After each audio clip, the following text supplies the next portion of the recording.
Problems. So, no silver bullet. And again, this is something that we explored a little bit with solar, especially with the renewables. You know, each one has a downside. And winds is, very, very similar to solar, at least the first problem we're going to talk about. And this has to do with the rate of power generation. So if it's a windy day, you're going to be generating a lot of power. If it's a calm day, you're not. And that doesn't couple at all with our power usage. So here are a couple of pretty cool graphs that look at 1 year of wind production. So this first graph, this is Spain and Germany, and it's the amount of wind power generated over time. And on a day, each day is shown as a little bar. And so you can see that actually, because those two countries aren't that far from one another, they get similar weather patterns, and so there's a similar curvature.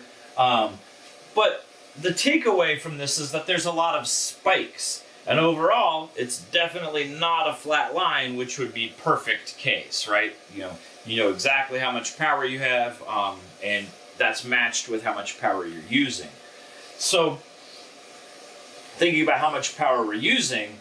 The second diagram, this one I believe is actually from Denmark. We kind of have a bunch of weird European countries here.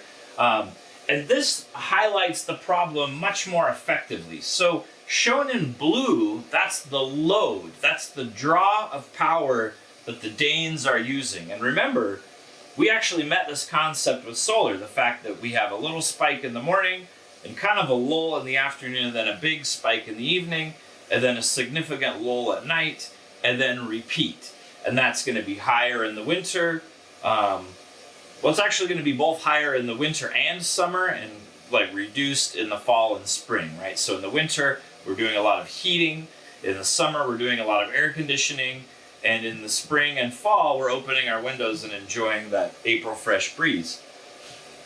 But coupled with this blue that we see up here, so that's the power demands, shown in gray on the bottom, is the electricity generated by wind. And it's pretty clear that those don't match. And remember, again, this notion of the Holy Grail. We don't have a way to store electricity long term. So these spikes of energy just go out on the grid and have to be kind of distributed and dealt with.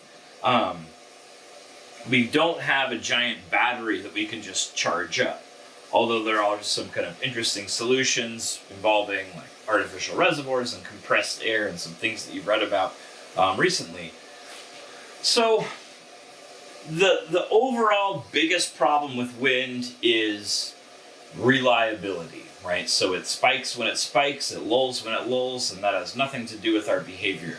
The next problem, although this is kind of much further down the line in the context of problems, is birds. So again, when people really hate wind, this is one of the things that they always talk about, right? Well, things just gonna kill so many birds. And that's real. Of course that's real. Bats as well. So there, I've even read some arguments about because bats flying at night are using echolocation, they can only see what's in front of them, and if they're flying along, they might get flanked or broadsided by the blade of a wind turbine, and will kill them. So definitely a problem, right? And you can see here, this is obviously a sad situation where a bird's lost his life, as it gets kind of smacked by a wind turbine. Some of the solutions people have, some companies have installed essentially devices on wind turbines that deter birds, create sounds that we can't hear, that keep birds away.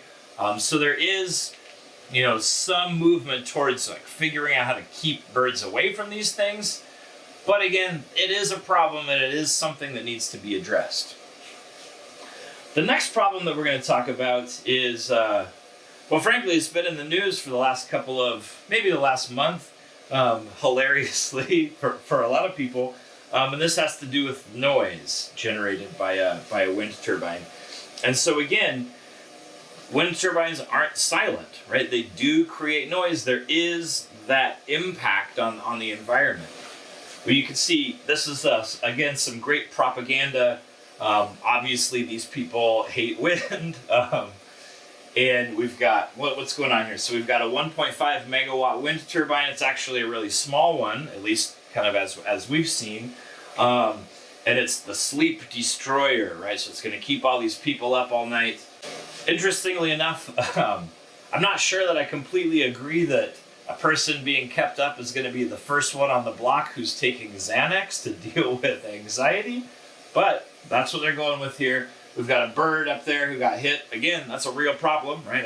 I'm not trying to be dismissive of the birds. And they're ordering some sleepless nights to go. Well, there is noise generated, and actually, let's take a look at a diagram that's a little more scientific in its approach. And this is essentially decibel levels as we move away from a wind turbine. So you can see if you're up on the top of the turbine, it's going to be pretty loud, comparable to a lawnmower, 105 decibels. As we move farther away, you can see blender, microwave oven, and then kind of background noise of your refrigerator once you get out to a significant distance. As we get out, you can see that there's a little house shown here. That's at 300 meters. That's the legal limit. That's as close as you can build to a residential area. And then at 400 meters, we enter the realm of your refrigerator humming at 40 decibels. So they do generate noise, and if you're close, that's going to be significant. So one thing to keep in mind is that however much noise is generated, this wind turbine is not likely going to give you cancer. That is kind of, again, it's low-hanging fruit, but that's been the news story this week about how, or over the past couple of weeks, about how wind turbines will give you cancer. But they might cause you distress, right? Hopefully not enough to go get a prescription for Xanax and kind of deal with it. But again, when we look at the area where you would likely be kind of interacting with a wind turbine, it's comparable to a humming refrigerator. And just over the years I've out doing field work, I've kind of been working on ridges that have wind turbines, and they definitely make noise, right? You can hear them, especially when the wind comes ripping up. You can hear these things kind of churning around. So it is a problem, and it's also something that we start to think about in the context of NIMBY, right? Maybe you've heard of NIMBY or NIMBYism. It's kind of an interesting thing, and this happens a lot. It's actually been happening a lot in Idaho in the news, particularly with like stadium developments and however much news you follow. But NIMBY stands for Not in My Backyard, and really the concept of NIMBYism, or to kind of claim NIMBY, is I really like this. I think this is a great idea. I think we should be installing wind turbines. You better not put that thing in my neighborhood, right? Put it somewhere else. I'm fine with it if it starts encroaching on me or my lifestyle or my sleeping habits or how much Xanax I take. Get it the hell out of here. So NIMBYism, at least with the problems of wind, it has a pretty big problem, right? And so again, first the noise issue, not going to give you cancer, loud as it is. The other kind of aspect of NIMBYism in the context of wind is a lot of people will make claims, and this is totally subjective, but they'll ruin the view, right? And so we look here. This is a coastal area, kind of beautiful coastal area. We can look out at the water and we can be relaxing. But if we've gone out and looked at the same view for the last 40 years, then one day we go out there and there's an offshore wind farm. People are going to be pissed, especially people who don't like wind for one reason or another. And so there's definitely this notion that putting in wind turbines will ruin the view or ruin the picturesque place, which I was laughing about the stadium thing. I don't know. Everyone's got their own opinion on it. I just remember watching one of the videos and they were talking about putting the stadium in Boise, and all these people said, well, what about my view? And I thought, oh, it's NIMBYism at its finest. I like baseball, but not in my backyard. Well, now I'm getting derailed. So I want to look at another picture of a place where I think that you can make a case, right? So here, this is a historic city. It's beautiful. It's picturesque. and it has a wind farm scattered on the hill behind it. I think many people wouldn't be bothered by that, but some people might be irked, saying, this is a historical place. We like to come here, we like to relax, and we like the old world aesthetic. And now there are all these wind farms up there. So, surprisingly, people really will galvanize against wind. Kind of talk about all these different problems.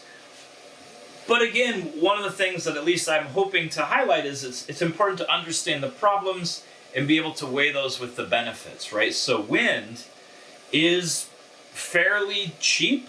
There are some kind of issues when it comes to, what we see when it's, when we're actually building these things. But it's fairly cheap, it's carbon neutral, and it can help offset, right? It can help be part of that diverse portfolio, but it does have some problems.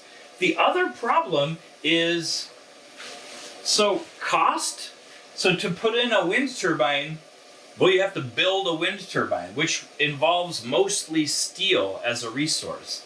And so, again, the prices of steel will fluctuate over time, and also things like tariffs, right? So nationally, now we've got a new steel tariff, which means the price of every wind turbine has gone up by that percentage, right? So if your steel now costs you 20% more, your wind turbine is now going to cost about 20% more. But that's not the only thing to worry about. So remember back to our catchphrase, right? Spin the magnet. Well, the magnet itself, and we really haven't discussed this yet, magnets aren't all the same. And to develop what we call, to develop really strong magnets, they're actually a group that we call rare earth magnets, and that should sound familiar. So rare earth elements, you remember our discussion in the last segment about solar. We don't have very many of these. And so to make magnets that are small, so they're efficient to use and compact, but also very strong, we typically use what are called neodymium magnets. And neodymium is a rare earth element, and we don't have much neodymium. So if we want these magnets that are tiny but powerful, those are the exact same magnets that are inside of your phone that make it jiggle when someone calls you or sends you a text message. That technology is reliant upon rare earth elements. And the amount of neodymium in your pocket is pretty small, but you can kind of scale that to how many people have a phone that uses that type of battery. Here, the size of the magnet in question is much larger, right? It's the type of magnet that's in the generator of a wind turbine, and it's also going to rely on that neodymium, those rare earths, which we don't necessarily have. So, again, those are kind of the big problems with is the rate of generation doesn't match the rate of use. It can kill birds and bats. They make noise. They ruin your view, and they use elements that we as a nation have to buy from other nations, which means we're not reliant on ourselves for that power source. But again, these can all be overcome, and I do think that it's important to kind of promote this notion, or at least have this conversation about a diverse power portfolio, and wind has a pretty good spot in that realm. All right, well, that's going to do it for wind. The next segment that we're going to see is geothermal. All right, I'll talk to you then. Bye.